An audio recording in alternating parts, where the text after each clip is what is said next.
Bismillahirrahmanirrahim. Alhamdulillah wassalatu wassalamu ala Rasulillah wa ala alihi wa ashabihi wa man wala.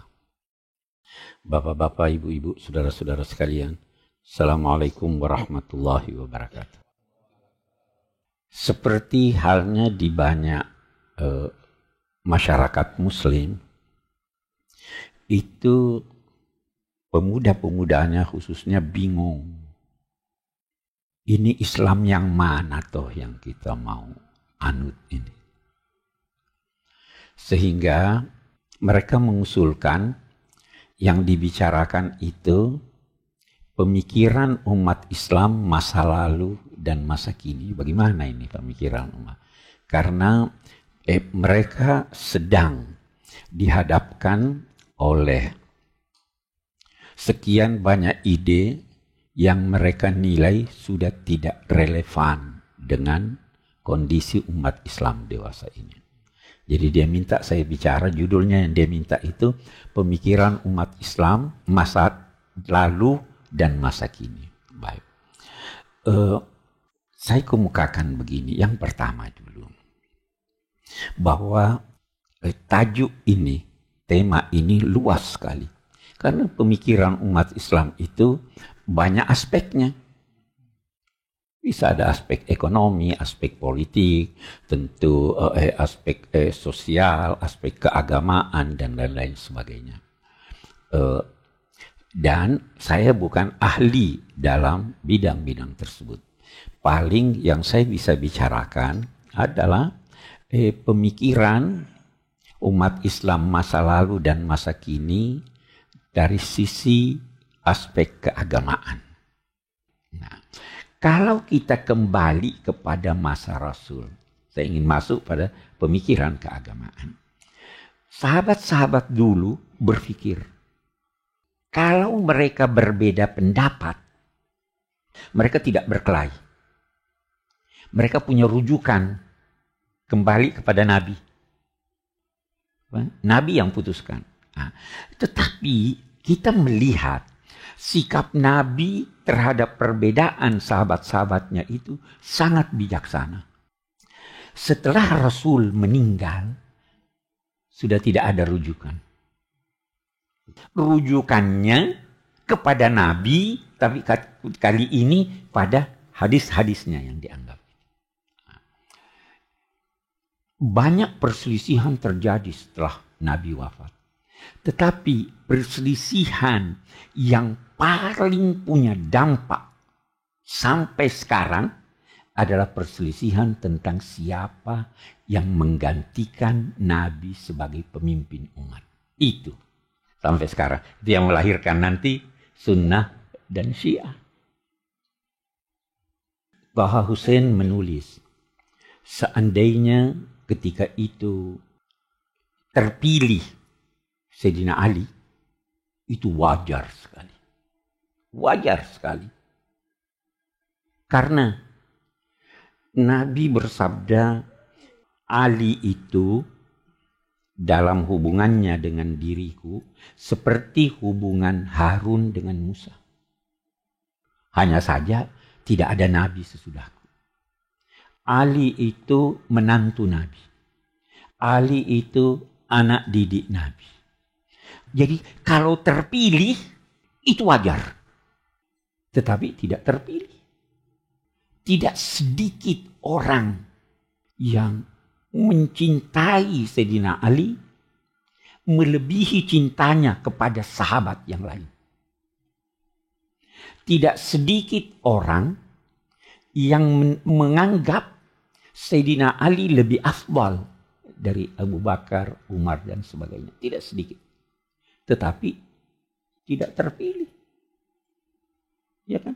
Nah, ada yang beranggapan bahwa Nabi sudah menentukan siapa yang menjadi pemimpin sesudah beliau. Ada yang berpendapat. Karena Nabi SAW pernah bersabda, "Man kuntu maulahu fa aliyun maulah." Dipahami ya, siapa yang menjadikan saya sebagai maulanya, sebagai pemimpinnya, maka Ali menjadi pemimpinnya juga setelah saya meninggal. Orang-orang yang semacam ini yang memahaminya demikian menyatakan bahwa pemilihan khalifah itu tidak termasuk dalam pemikiran manusia. Itu berdasar teks keagamaan. Yang lain berkata tidak.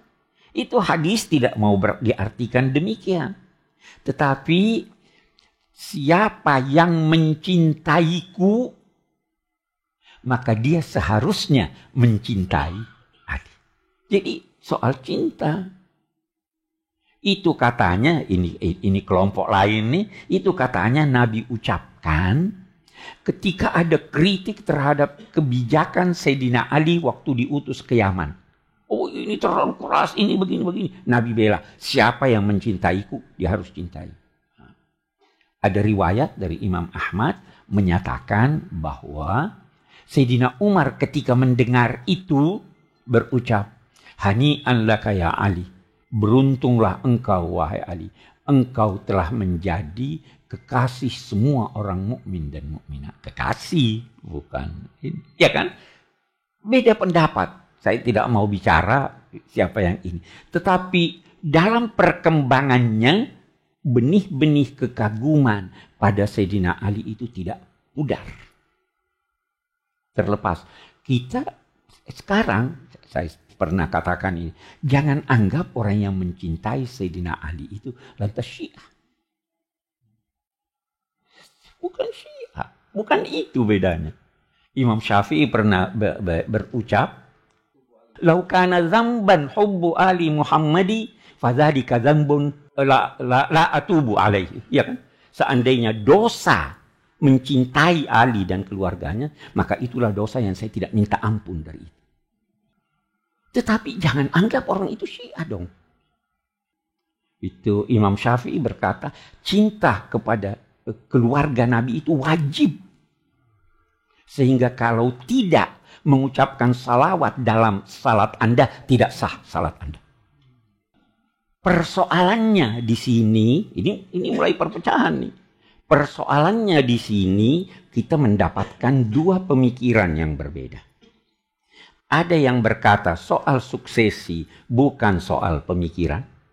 Nas, ketetapan dari Nabi, harus ditaati. Ada yang berkata itu persoalan pemikiran. Maka terjadilah pemilihan. Habis Sayyidina Abu Bakar menentukan khalifahnya. Sayyidina Umar waktu sudah ditikam ini dia menentukan tim. Pilih siapa yang kalian anggap paling baik. Tim menemukan dua orang yang terbaik. Sayyidina Ali dan Sayyidina Utsman. Mereka berkata, mari kita temui mereka. Kita sampaikan syarat kita. Pertama yang mereka datangi Sayyidina Ali. Karena semua tahu bahwa Sayyidina Ali itu orang yang paling dalam pengetahuannya. Semua mengakui itu. Jadi dia datang pada Sayyidina Ali, kami akan menetapkan engkau sebagai khalifah dengan syarat. Kamu harus mengikuti Al-Quran dan Sunnah dan kebijakan Abu Bakar serta Umar. Kata Sayyidina Ali, saya bersedia mengikuti tuntunan Al-Quran dan Sunnah, tetapi tidak kalau kebijakan Abu Bakar dan Umar. Dia tidak mau. Kita lihat dalam konteks pemikiran, di sini Sayyidina Ali sudah berpikir tentang perubahan masyarakat. Tidak bisa. Kalau kamu janji saya, itu kamu mengikat saya. Kalau Rasul, saya pegang. Kalau Al-Quran, saya pegang. Tapi mengikuti kebijakannya, saya tidak bisa janji. Berpagi-pagi, pemikiran berperanan. Tim tidak mau terima itu. Dia pergi kepada Sayyidina Utsman. Ya, saya terima mengikuti Al-Quran, Sunnah, dan kebijakan Abu Bakar dan Umar. Kata sejarawan, itu pada akhirnya Sayyidina Utsman mengikuti atau tidak? Terpaksa, keadaan berubah. Itu yang diinginkan oleh Sayyidina Ali. Sehingga tidak jadi khalifah lagi. Orang yang begitu cinta sudah mulai jengkel. Yang keempat baru jadi khalifah. Pertempuran terjadi. Sayyidah Aisyah tidak setuju. Terjadi perang Al-Jamal. Muawiyah tidak setuju. Terjadi Siffin. Pecahlah umat. Sejak itu pemikiran, kita bicara dari segi pemikiran, sejak itu pemikiran berkembang membicarakan orang yang berdosa besar itu kafir atau tidak. Lahir kelompok yang mengkafirkan. Lahir kelompok Khawarij. Ini Ali kafir. Kenapa dia setuju? Padahal Khawarij itu pengikutnya Sayyidina Ali pada pertama. Kenapa dia mau menerima itu perdamaian? Ini Muawiyah kafir, bunuh dia. Jadi pertama dampak dari ini tadi lahir pemikiran dalam bidang akidah. Setelah Muawiyah berkuasa, orang-orang ada yang menilai bahwa Sayyidina Ali ini dizalimi. Mestinya dia tetap jadi khalifah. Nah, semakin kuat kelompok yang kemudian bernama Syiah. Muawiyah, bukan saya yang bilang, banyak sekali ulama yang bilang, saya bisa tunjukkan buku-bukunya yang dikarang oleh orang Sunni, supaya jangan saya dituduh Syiah lagi kalau berkata begitu. Ini antara lain ada buku namanya At-Tafkirul Falsafi fil Islam.